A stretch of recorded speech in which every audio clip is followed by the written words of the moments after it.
नमस्कार जी, कैसे हैं आप सब। अच्छा, आज का जो मैं टॉपिक ले रहा हूँ वो पीढ़ी से रिलेटेड ले रहा हूँ। ठीक है, अभी आजकल एक पिछले मेरे ख्याल से 4-5 दिन से एक न्यूज़ वायरल हो रहा है। आई थिंक यूपी का लखनऊ का कोई न्यूज़ है जिसमें ये बताया जा रहा है कि वो भाई साहब का 5.5 लाख रुपए का उनकी मदर का केस था और स्टार हेल्थ कंपनी ने उनको रिजेक्ट कर दिया है।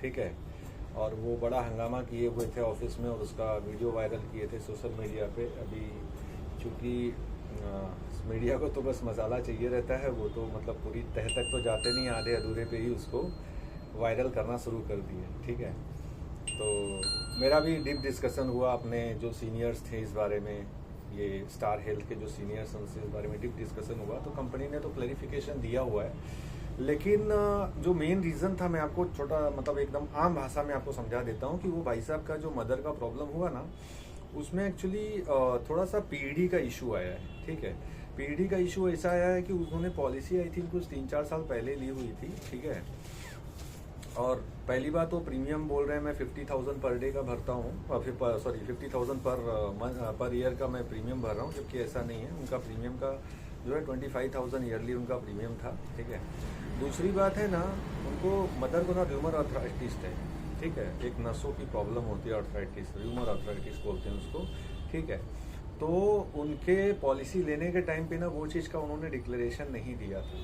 ठीक है, जिसकी वजह से कंपनी ने उस क्लेम को जो है रिजेक्ट कर दिया है। ठीक है, तो ये इशू है बड़ा।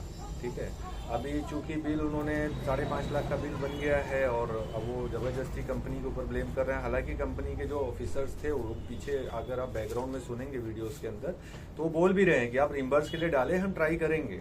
ठीक है, वो बोले भी हैं, लेकिन वो भाई साहब है ना एकदम हाइपर हैं और मतलब एकदम एक्सपोज करना है मुझे स्टार कंपनी को, स्टार कंपनी फ्रॉड करती है, ये करती है, वो करती है, ये सारी चीज़ें चालू हैं।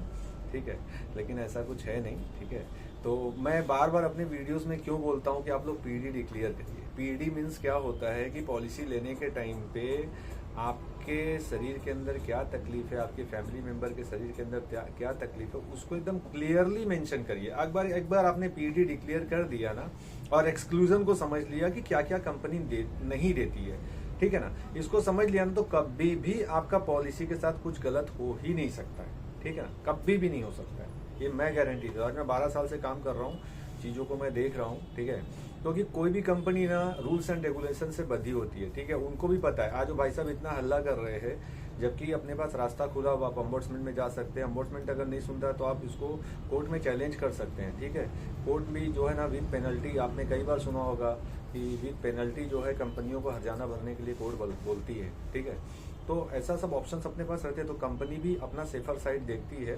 ठीक है ना, तो वो केस में एक्चुअली पीडी का ही प्रॉब्लम था, जिसकी वजह से वो केस रिजेक्ट हो चुका है। ठीक है, अब वो किसी भी कीमत पे वो केस वापस से उनका रिवाइवल होने वाला नहीं है। हालांकि वो जो मैनेजर थे वहाँ पे वो बोल भी रहे हैं कि आप इसको रिम्बर्समेंट में डाल के देख लीजिए, इसमें भी शायद हो जाए।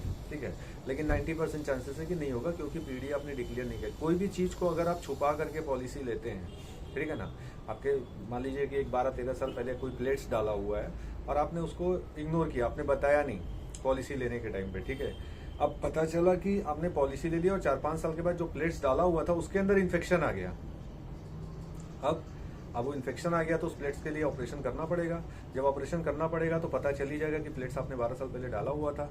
वहाँ पे आपका पॉलिसी भी कैंसिल कंपनी कर सकती है। ठीक है ना, कंपनी के पास राइट होता है। तो ये क्या है ना, डिस्क्लोजर ऑफ फैक्ट्स करके, मटेरियल फैक्ट्स करके एक इनका लॉ है, उसके तहत ये पॉलिसी वो लोग मतलब कैंसिल कर देते हैं। ठीक है ना, तो कभी भी आप जब भी पॉलिसी खरीद रहे हैं, किसी से भी ले रहे हैं, तो एटलीस्ट जो भी पीईडी है आप उसको डिक्लेयर करें कंपनी को। हो सकता है कोई पेपर अगर साइन करके देना हो तो पेपर पे, बहुत सारे लोग आजकल ऑनलाइन पॉलिसीज ले लेते हैं, तो ऑनलाइन में पेपर साइन नहीं होता है। तो कोशिश करें कि आप ऑनलाइन पॉलिसी ना लेके ऑफलाइन ले और एजेंट को बुला के उससे पेपर मंगा ले, पेपर पे साइन करके दे, उनको बताएं कि हमारे शरीर के अंदर क्या प्रॉब्लम है, हम क्या दवाइयाँ खाते हैं और हम क्या नशा करते हैं, सारी चीज़ें क्लियर करें। उसके बाद है ना, आपके पॉलिसी के रिजेक्शन के 90% चांसेस वहीं पे ख़त्म हो जाते हैं। ठीक है ना, सावधानी से पॉलिसी लेंगे, आपका पॉलिसी कभी भी रिजेक्ट नहीं होगा, ये गारंटी मैं दे रहा हूँ, क्योंकि मैं 12 साल से काम कर रहा हूँ, मैं देख रहा हूँ।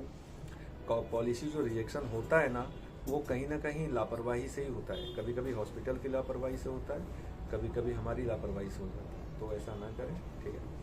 Stay safe, stay secure. Thank you very much.